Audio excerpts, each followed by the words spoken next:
Yeah? You like it? You can eat the head?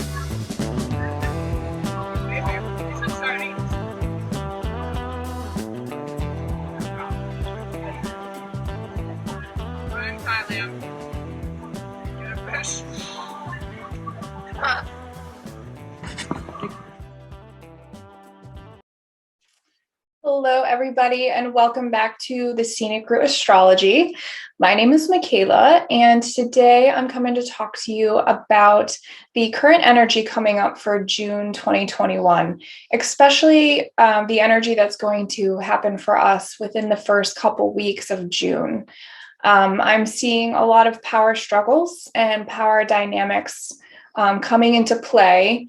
And we're just overloaded with a lot of intense energy in the month of June. So I think having a conversation about the type of energies that I see arising and coming up for us, and really finding the wisdom and truth behind these energies will help us all consciously prepare for it and able to digest it so that we can do deep healing and deep work and really get aligned on our path, like we're being asked to do as this month progresses. So in the beginning of the month, we are going to have let me check my notes. We're having the Mars-Pluto retrograde opposition on June 5th and June 6th. And this is really intense energy. Then we're going to have Venus moving into Cancer. Mercury is retrograde. Saturn is retrograde, and it's forming a square to Uranus on June 14th. In the beginning of this month, we have some difficult moon aspects as the moon is in Pisces. The moon will be in Pisces until Thursday on June 3rd, and then it will move into Aries, which will be firing up our Mars and Cancer. And so we just have a lot of intense energy going on. And while Mars is in Cancer, it's responding to the moon's energy because Cancer is ruled by the moon. So as the moon changes, so does our way that we assert ourselves and the way that we take action, and the personal planet that really represents the fire in us and the aggression in us. No matter if your Mars is in a water sign or an air sign or an earth sign, fire, it's still a way of acting as how we assert ourselves. And then when it's transiting through a sign, it's like a little extra layer of that energetic force that we naturally experience. But then it's just amplified or, sprinkled with a little bit of an extra energy.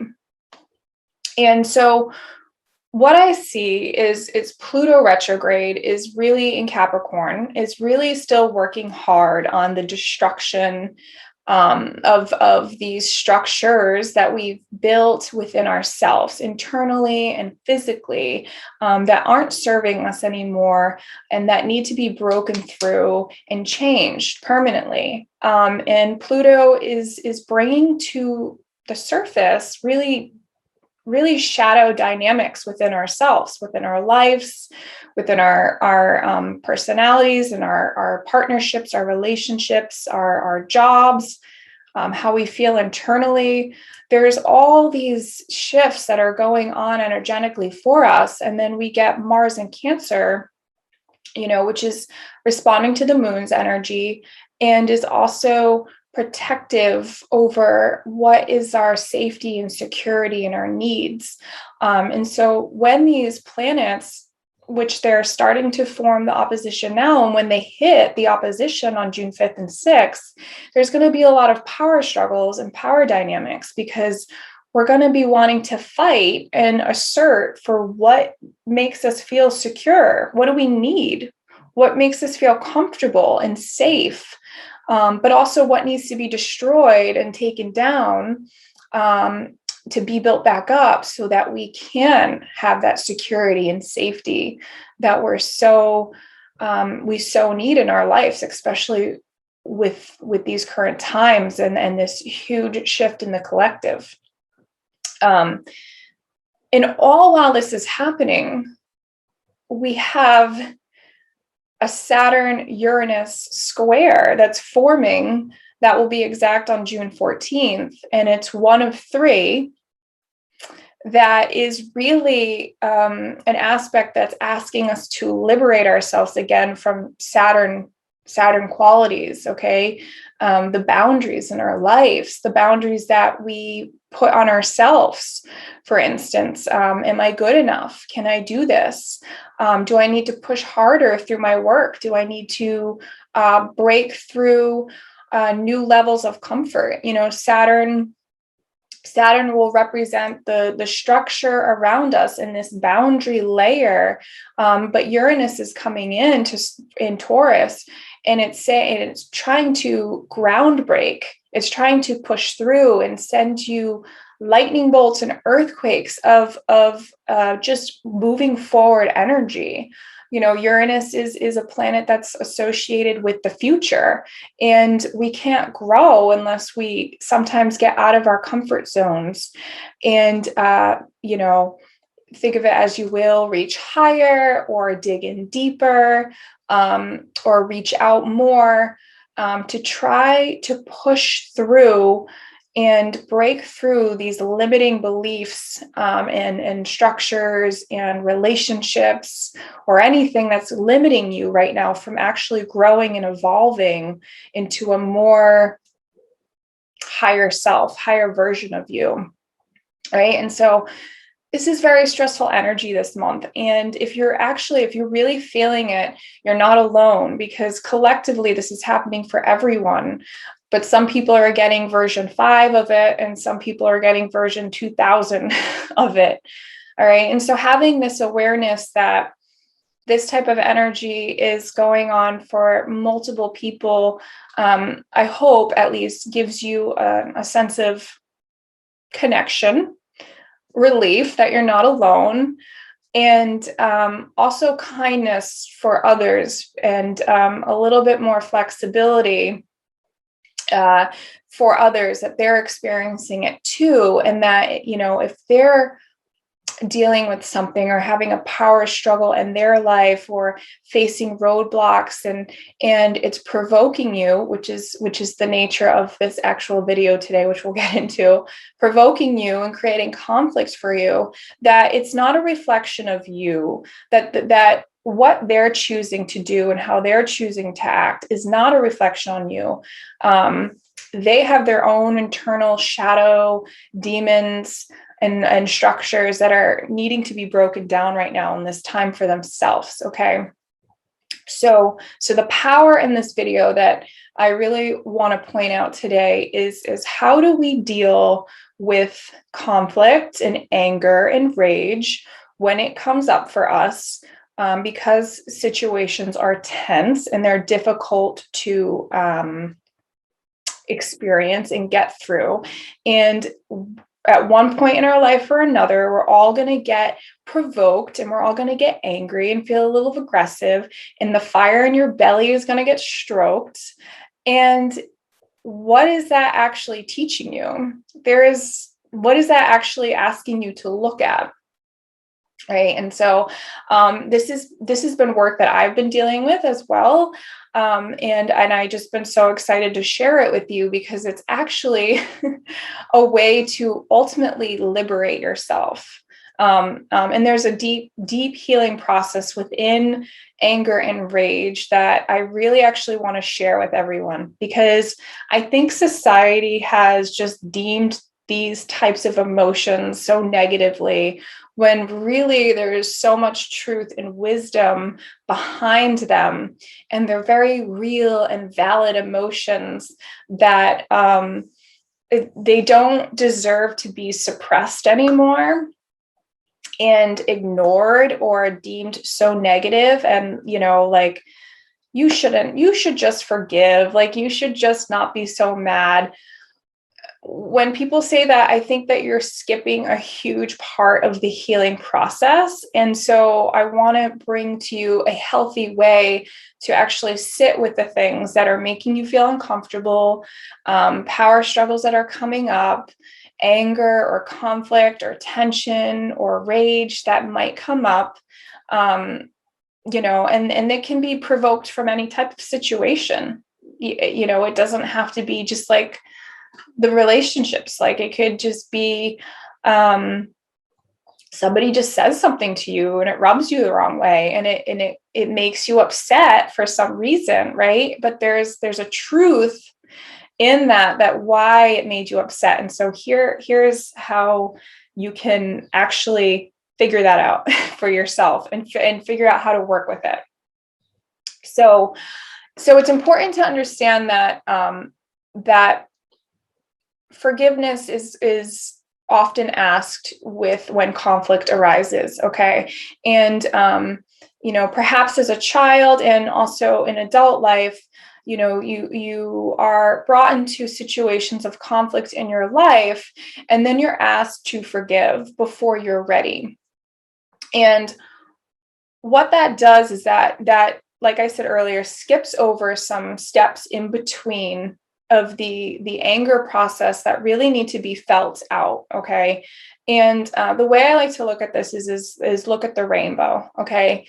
The rainbow has all the colors, all the emotions in the world, right? Represents that essentially.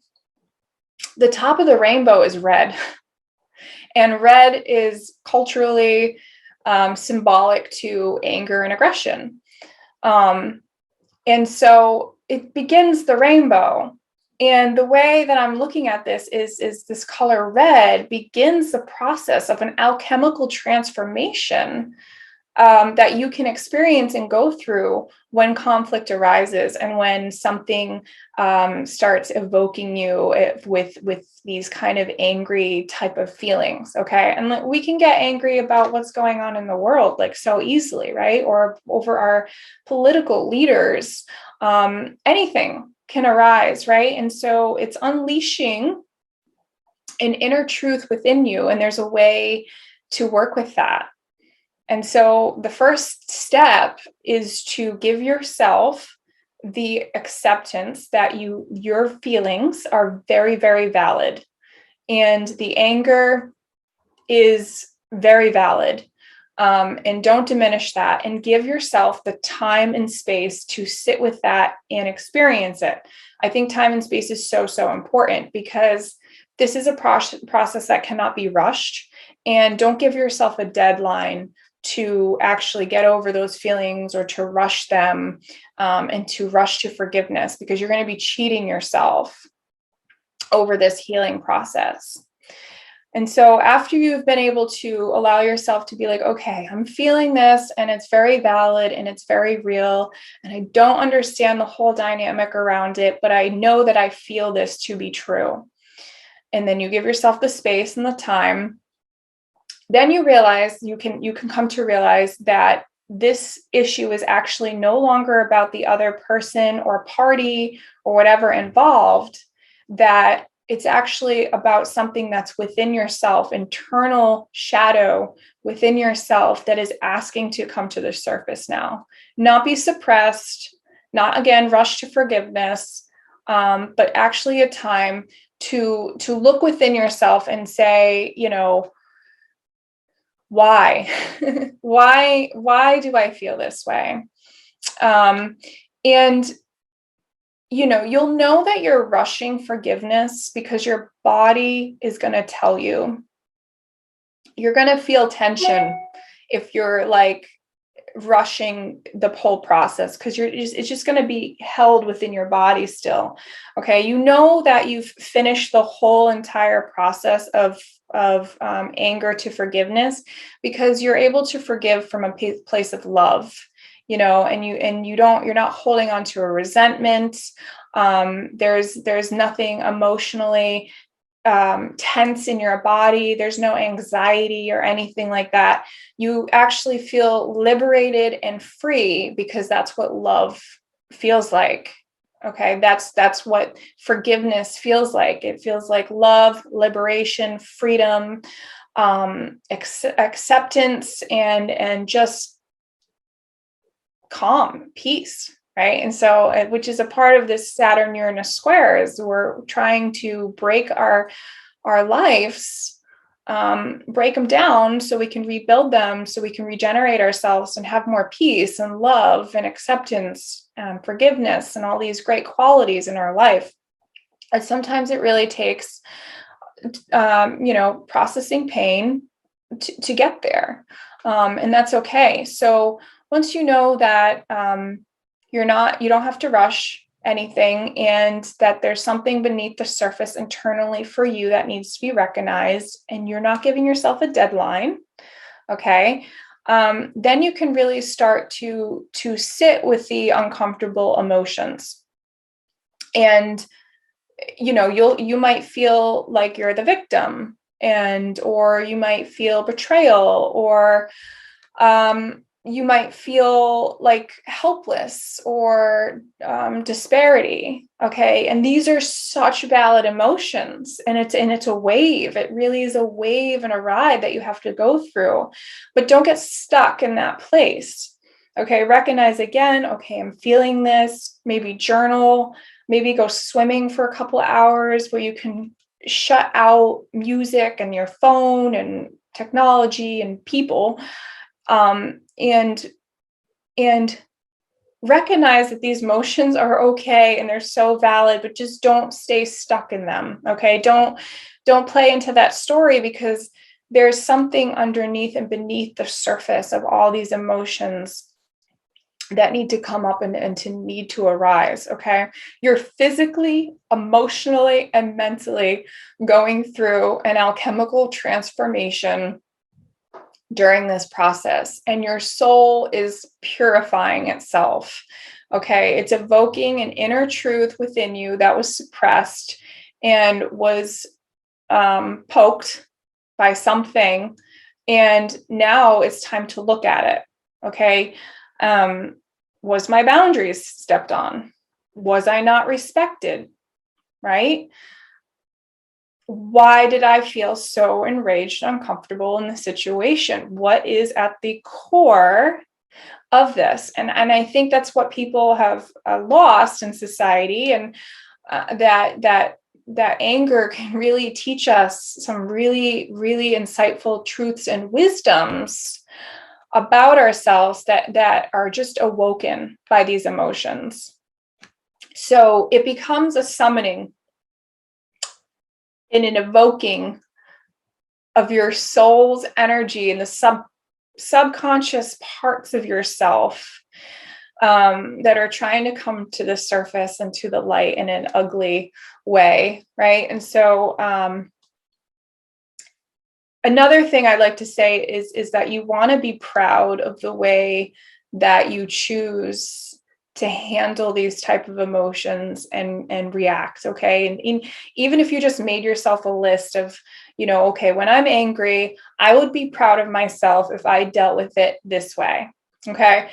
Because, you don't want to, while Mars is in Cancer, we could be, the way that we could react could be emotionally manipulative.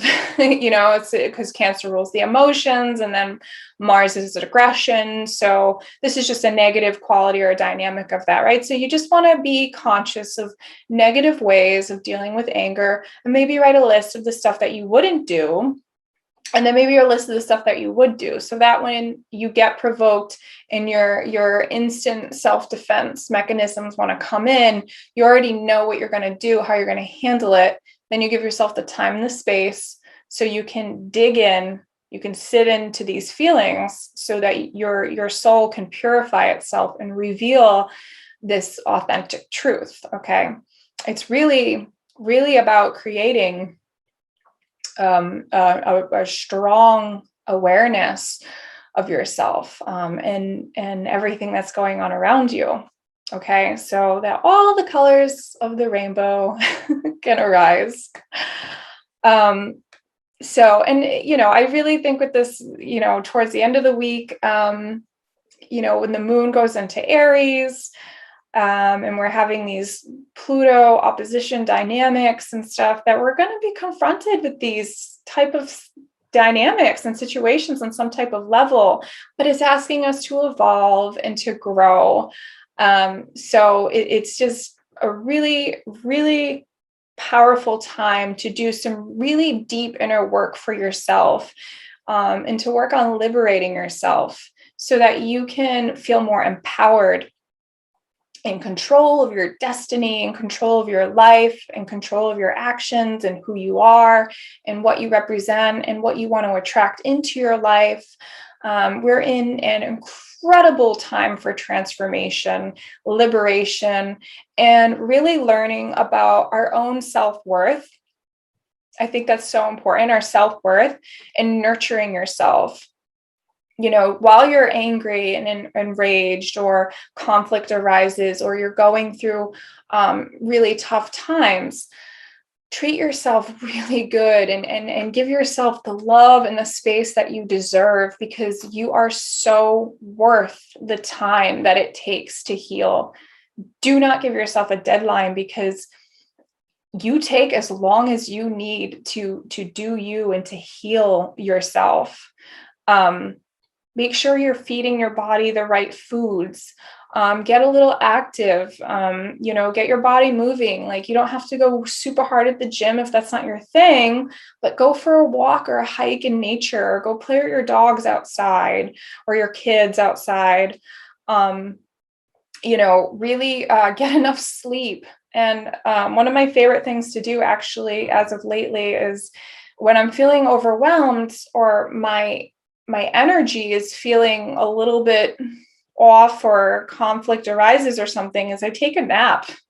Just reset your mind, your body, really do the things that you wish you had as a child, and show up for yourself and start nurturing yourself like that during conflicts and emotions like this, so, because the whole power behind this is, and until you make the subconscious parts of yourself conscious, and until you bring those to the surface and to the light, they oftentimes will direct your life unconsciously, and you won't even realize it. So take these moments and times, especially this week coming up, to when these power struggles arrive, or somebody provokes you, really, really focus on what it means internally for you. It's not about the other person, it's about you. And how is that making you feel, and why? All right. There really, really is deep wisdom and truth behind these type of emotions. I think they're incredibly powerful. I do have an article that I will be posting. I'll post it on the show notes down below. And I talk about working with the goddess Kali. If you're into worshiping deities, she's an ancient goddess that goes back over 2,000 years old. She represents the Dark Mother, the destruction of evil, and nature in itself, and the fullness of time, which I so love invoking her right now, because she really destroys things, and represents a lot of the fears that we oftentimes don't want to face. But she holds truth, because she destructs things that are evil in your life, so that she can plant the fields so that new things can grow. And she's really a fearless, sensual, love, mother archetype kind of warrior.